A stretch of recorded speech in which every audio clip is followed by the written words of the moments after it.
સુરત મહાનગરપાલિકામાં ગયા વર્ષે જ કોંગ્રેસ મુક્ત સુરત મહાનગરપાલિકા થઈ હતી. આ વખતે એમને એક વોર્ડમાં એક સીટ પ્રાપ્ત થઈ છે અને ક્યાંક અમારી ચૂક થઈ હશે એના કારણે આ થઈ શક્યું.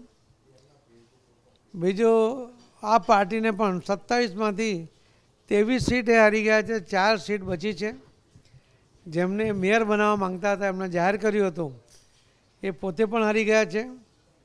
એમનું જે નેતૃત્વ હતું, નેતા હતા પાયલબેન, એ પણ હારી ગયા છે.